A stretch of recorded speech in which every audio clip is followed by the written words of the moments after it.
दोस्तों आज के वीडियो के अंदर हम बात करने जा रहे हैं फॉर्म 16 के बारे में जो आपका एम्प्लॉयर जारी करता है अपने एम्प्लॉय को। अगर आप एक सैलरीड इंडिविजुअल है, आपकी इनकम टैक्स ब्रैकेट में आती है यानी बेसिक मैक्सिमम एग्जम्पशन लिमिट से क्रॉस कर जाती है, 2.5 लाख से लेकर 5 लाख के अंदर आती है या 5 से 10 लाख के अंदर आती है, 10 लाख से ज्यादा अगर क्रॉस कर जाती है तो उस केस में आपका जो एम्प्लॉयर है सेक्शन 192 के तहत टीडीएस डिडक्ट करेगा। किस रेट में करेगा? तो 2.5 से 5 हमने बताया आपको 5% के हिसाब से डिडक्ट करेगा। 5 से 10 लाख है तो 20% और 10 से ऊपर जाती है तो उस केस में 30% की रेट के हिसाब से टीडीएस डिडक्ट किया जाएगा। इन केस अगर आपकी टैक्स ब्रैकेट में इनकम नहीं आती है तो उस केस में एम्प्लॉयर जो है या कंपनी जो वो टीडीएस डिडक्ट नहीं करेगी और ना ही आपको फॉर्म 16 जो है वो जारी करेगी, ना ही कंपनी यहां पर जो ऑब्लिगेटरी है आपको फॉर्म 16 जारी करने के लिए, क्योंकि आप टैक्स ब्रैकेट में ही नहीं आते, आप टीडीएस के लिए लायबल ही नहीं है तो आपको फॉर्म 16 जो है वो जारी नहीं किया जाएगा। अब बात करते हैं फॉर्म 16 के बारे में जिसके अंदर पार्ट ए और पार्ट बी जारी किया जाता है। दोस्तों पार्ट ए के अंदर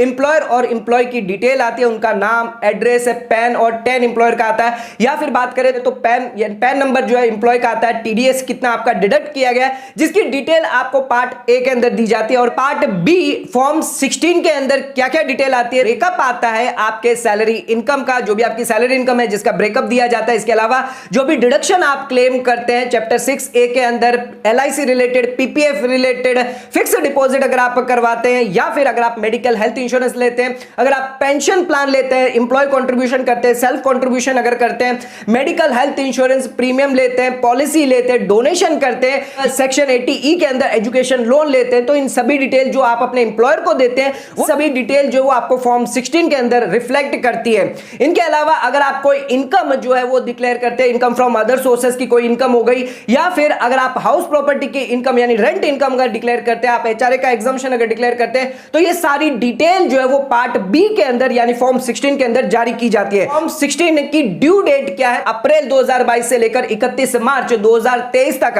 अगर इसके बीच में अगर आपके एम्प्लॉयर ने अगर टीडीएस डिडक्ट किया है तो उस केस में 15 जून 2023 तक जो है टीडीएस सर्टिफिकेट यानी फॉर्म 16 जो है वो आपको जारी किया जाएगा। इन केस अगर आप फॉर्म 16 खो देते हैं तो आप डुप्लीकेट कॉपी ले सकते हैं, लेकिन एक बात ध्यान रखिएगा, फॉर्म 16 जो एम्प्लॉय खुद यानी सैलरीड पर्सन खुद कहीं से डाउनलोड नहीं कर सकता, ये आपको एम्प्लॉयर से ही लेना होगा। तो आप अगर अपनी इनकम टैक्स रिटर्न फाइल करते हैं और फॉर्म 16 जो है अगर वो आपके पास होता है तो कुछ खास बातों का आपको ध्यान रखना होगा। तो क्या क्या डिटेल आपको चेक करनी है, क्या डिटेल इसमें सही है या नहीं है, उसको कैसे आप करेक्ट करवा सकते हैं, 26AS और AI से कैसे आप मैच कर सकते हैं, जिसके बारे में ध्यान रखने अपने इनकम टैक्स रिटर्न फाइल करते वक्त। तो दोस्तों आज का वीडियो आपके लिए बहुत ज्यादा इंपॉर्टेंट है, चैनल पर नए तो सब्सक्राइब कर लीजिए और बेल आइकन पर ऑल नोटिफिकेशन पे क्लिक कर लीजिए ताकि आपको आने वाले सभी नोटिफिकेशन रिगार्डिंग हमारे वीडियो से रेगुलरली मिलते रहे। आइए स्टार्ट करते अपने वीडियो को बिना देरी करते हुए।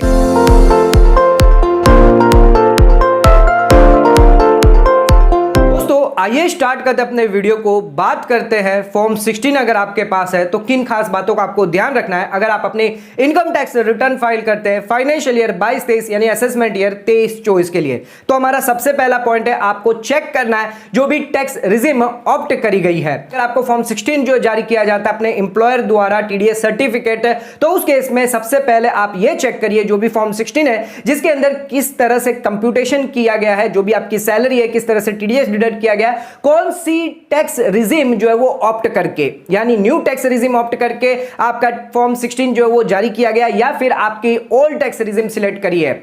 तो ये आपको सबसे पहले चेक कर लेना है कि न्यू टैक्स रिजिम है या ओल्ड टैक्स रिजिम है। अगर आपने न्यू टैक्स रिजिम जो है आपके एम्प्लॉयर ने सिलेक्ट करी है फॉर्म 16 के अंदर, तो उस केस में जो भी डिडक्शन, जो भी एग्जम्पशन, जो भी क्लेम किए गए हैं, आप इनकम टैक्स पोर्टल पर जाकर इनकम टैक्स डिपार्टमेंट द्वारा टैक्स कैलकुलेटर जारी किया गया है जिसका लिंक हम आपको डिस्क्रिप्शन में दे देंगे। यह टैक्स कैलकुलेटर से आप जो है कंपेयर कर सकते हैं न्यू टैक्स रिजिम को और ओल्ड टैक्स रिजिम को। तो आप अपनी सैलरी इनकम, आपकी कोई अदर इनकम हो गई, आपके डिडक्शंस, एग्जम्पशन जिसके अंदर आप डालकर कंपेयर कर सकते हैं कि कौन सी स्कीम आपके लिए बेनिफिशियल है, किसके अंदर आपका जो टैक्स सेविंग होगी, किसके अंदर आपको टैक्स की ज्यादा छूट मिलेगी, वो आप सिलेक्ट कर सकते हैं अपने इनकम टैक्स रिटर्न फाइल करते वक्त। इनकम टैक्स के अंदर अगर कोई सैलरीड पर्सन है जिसकी सिर्फ सैलरी इनकम है या कोई अदर इनकम है लेकिन बिजनेस इनकम अगर नहीं है, तो आप अपनी जो इनकम टैक्स रिटर्न फाइल करते वक्त अपनी टैक्स रिजिम को चेंज कर सकते हैं, जो भी आपके लिए फेवरेबल होगी, जो भी आपके लिए टैक्स सेविंग होगी, जिसमें आपका टैक्स अगर कम आता है तो उस केस में आप अगर न्यू रिज्यूम आपकी फॉर्म 16 के अंदर सिलेक्ट करी गई है एम्प्लॉयर द्वारा,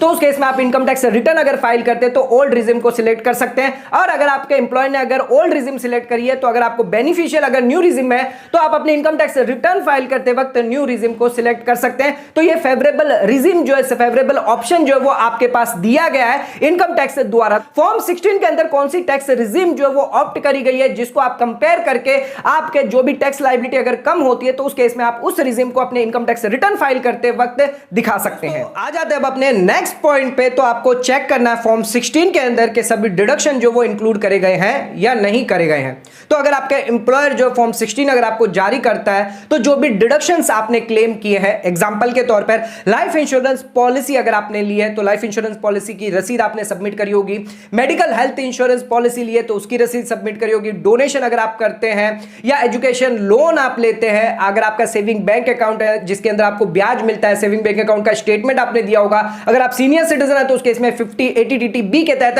50,000 तक की छूट मिलती है। अगर आप फिक्स डिपॉजिट करवाते हैं, आरडी से इंटरेस्ट मिलता है, सेविंग बैंक अकाउंट से इंटरेस्ट मिलता है। तो बहुत सारे डिडक्शंस, एग्जम्पशन आपको अलाउ किए जाते हैं जिसकी डिटेल अगर आप अपने एम्प्लॉयर को देते तो एम्प्लॉयर जब आपकी सैलरी कंप्यूट करता है उन डिडक्शन को जो है कंप्यूट करते वक्त ध्यान रखता है। लेकिन अगर आपके फॉर्म 16 के अंदर कोई डिडक्शन या एग्जम्पशन अगर नहीं आ रहा है जो आपने इन्वेस्टमेंट करके रखा है तो उस केस में आप डरिए मत। आप अपनी इनकम टैक्स रिटर्न जब फाइल करेंगे तब उन डिडक्शन और एग्जम्पशन को आप क्लेम कर सकते हैं। दोस्तों ये अलाउेबल है। अगर आपके फॉर्म 16 के अंदर कोई डिडक्शन, एग्जम्पशन या कोई डिटेल अगर छूट जाती है तो उस केस में आप इनकम टैक्स रिटर्न अगर फाइल करते हैं तो वो सभी डिटेल जो वो डिक्लेयर कर सकते हैं, जिसका प्रूफ जो भी इन्वेस्टमेंट आपने किया उसका प्रूफ आपके पास अवेलेबल होना चाहिए और आपका एक्चुअल इन्वेस्टमेंट होना चाहिए। तो उसका आप क्लेम करके बेनिफिट ले सकते हैं इनकम टैक्स रिटर्न फाइल करते वक्त। है ज्यादातर जो सभी डिटेल है फॉर्म 16 की वो ज्यादातर ऑटो पॉपुलेट ही होती है इनकम टैक्स रिटर्न फाइल करते वक्त, तो आपके लिए ज्यादा मुश्किल नहीं होगी फॉर्म 16 को मैच करने के लिए। टैक्स रिटर्न अगर आप फाइल करते हैं तो जो भी डिडक्शंस, एग्जम्पशन अगर कोई क्लेम करने रह जाते हैं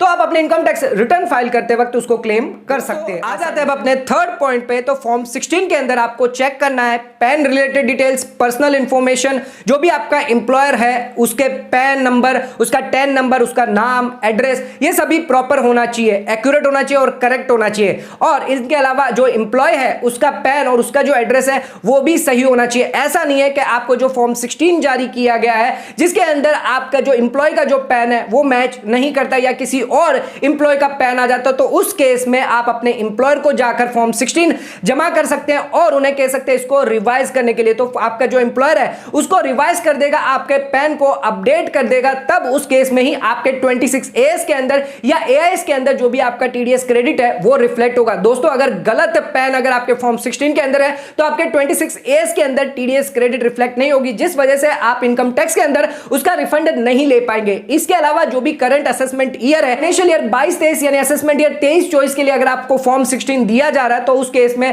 करंट असेसमेंट ईयर होना चाहिए। ऐसा ना हो कि आपका एम्प्लॉयर जो वो प्रीवियस असेसमेंट ईयर का दे दे, ईयर 22-23 के लिए आपको जो फॉर्म 16 दे दे, तो उस केस में ध्यान रखिएगा असेसमेंट ईयर प्रॉपर होना चाहिए। तो ये तीन डिटेल आपको चेक करनी है, जो भी एम्प्लॉयर का पैन, टैन, एड्रेस और एम्प्लॉय का पैन, उसका नाम, उसका एड्रेस और जो भी असेसमेंट ईयर है, ये सभी डिटेल आपको चेक करनी है, पर्सनल डिटेल आपको चेक करनी है जब भी आपको फॉर्म 16 दिया जाता है। आ जाते हैं अब अपने फोर्थ पॉइंट पे। तो पार्ट बी और पार्ट ए जो है वो आप रिव्यू कर सकते हैं फॉर्म 16 जो भी आपको जारी किया गया है। तो एम्प्लॉयर द्वारा जो फॉर्म 16 दिया गया है जिसके अंदर पार्ट ए के अंदर pan number, tan number employer और एम्प्लॉय के जारी किए जाते हैं, एड्रेस जारी किया जाता है। इसके अलावा जो टीडीएस डिडक्ट किया जाता है क्वार्टरली बेसिस पर, वो भी आपके पार्ट ए के अंदर फॉर्म 16 के अंदर जारी किया जाता है। तो आपको चेक कर लेना है जो भी टीडीएस डिडक्ट किया गया है वो सही किया गया है, और इसको आप क्रॉस चेक भी करवा सकते हैं 26AS से या AIS के अंदर अगर अपडेट हुआ है या नहीं हुआ है तो उसको भी आप चेक करवा सकते हैं। दोस्तों पार्ट बी के अंदर जो भी आपकी सैलरी इनकम है उसका ब्रेकअप दिया जाता है, और जो भी डिडक्शन, एग्जम्पशन जो क्लेम किए जाते हैं तो उसको कैलकुलेट करने के बाद आपकी टैक्सेबल सैलरी निकल के आती है। तो आपको एक बार क्रॉस चेक फिर से कर लेना है, पार्ट बी को भी रिव्यू कर लेना है कि प्रॉपर डिडक्शन, प्रॉपर एग्जम्पशन जो हमने सबमिट किए थे अपने एम्प्लॉयर को वो कंसीडर किए गए हैं या नहीं किए गए हैं। अगर नहीं किए गए हैं तो उसको आप अपने इनकम टैक्स रिटर्न फाइल करते वक्त कंसीडर कर सकते हैं। तो आपको रिव्यू कर लेना है पार्ट ए और पार्ट बी जो भी फॉर्म 16 16 आपको दिया जाता है। आ जाते हैं अब अपने 5th पॉइंट पे, तो आपको क्रॉस वेरीफाई करना है जो भी टैक्स आपका डिडक्ट किया गया है। ध्यान रखिएगा, हमने 4th पॉइंट के अंदर आपको बताया था आपको रिव्यू करना है। पार्ट ए के अंदर आपको पैन नंबर, टैन नंबर और आपका जो टीडीएस क्वार्टरली डिडक्ट किया जाता है, टीडीएस आपका डिडक्ट किया जा रहा है वो प्रॉपर होना चाहिए, यानी वो मैच करना चाहिए आपके फॉर्म 16 से, 26AS से और AIS से। अगर ये मैच नहीं है तो आप इसको रेक्टिफाई कर सकते हैं। आप अपने एम्प्लॉयर को इसको रिवाइज करने के लिए कह सकते हैं टीडीएस रिटर्न, जिसके अंदर आपका जो टीडीएस अगर कम आ रहा है तो उस केस में आप रिवाइज करवा सकते हैं अपने एम्प्लॉयर को कहकर, और आपके 26AS के अंदर उसको अपडेट करवा सकते हैं। क्रॉस वेरीफाई आप जरूर करें जो भी टैक्स आपका डिडक्ट किया गया है, जो भी सैलरी इनकम अगर आपके आती है, इनकम टैक्स रिटर्न अगर आप भरते हैं तो प्रॉपर टीडीएस अगर वहां पे आएगा तभी 26AS के अंदर आएगा, तभी उसको आप अपने इनकम टैक्स रिटर्न में क्लेम कर पाएंगे और उसका रिफंड जो है वो आपको मिल जाएगा। लेकिन अगर आपका प्रॉपर टीडीएस अगर 26AS के अंदर या फॉर्म 16 के अंदर रिफ्लेक्ट नहीं हो रहा है तो उस केस में आपको दिक्कत हो सकती है, उस केस में आपको परेशानी हो सकती है टीडीएस क्लेम करने में, रिफंड क्लेम करने में। तो ध्यान रखिएगा, फॉर्म 16 में जो भी टीडीएस आ रहा है अगर वो कम आ रहा है या फिर मिसमैच हो रहा है आपके एक्चुअल टीडीएस से जो भी आपने अपने हिसाब से कैलकुलेट किया है, तो उस केस में आप अपने एम्प्लॉयर से रिटर्न को रिवाइज करवा सकते हैं, इसको रेक्टिफाई भी आप करवा सकते हैं। अब अपने 6th पॉइंट पे, तो जॉब अगर चेंज होती है, मल्टीपल एम्प्लॉयर है, तो उस केस में आपको ध्यान रखना है फॉर्म 16 जो है वो आपको सभी एम्प्लॉयर से कलेक्ट करना है ताकि आपकी टैक्सेबल जो सैलरी है, प्रॉपर सैलरी आए, एक्यूरेट जो आप अपने इनकम टैक्स से रिटर्न फाइल कर पाए। तो ध्यान रखिएगा, अगर आपने कोई नई जॉब ली है फाइनेंशियल ईयर 22-23 के अंदर, अगर आपका कोई नया एम्प्लॉयर है तो प्रीवियस एम्प्लॉयर से अगर जो भी सैलरी मिली है वो आप अपने नए एम्प्लॉयर को जो वो डिक्लेयर कर सकते हैं, जिसके तहत आपका जो नया एम्प्लॉयर है पूरी जो इनकम आपकी निकल के आएगी उस पर ही टैक्स डिडक्ट यानी टीडीएस जो है कैलकुलेट करेगा। ऐसा ना आप अपनी इनकम टैक्स रिटर्न फाइल करें तब आपकी टैक्स लायबिलिटी ज्यादा है, आपको इंटरेस्ट ज्यादा पे करना पड़ जाए। तो उस केस में आप ध्यान रखिएगा जो भी आपके प्रीवियस एम्प्लॉयर है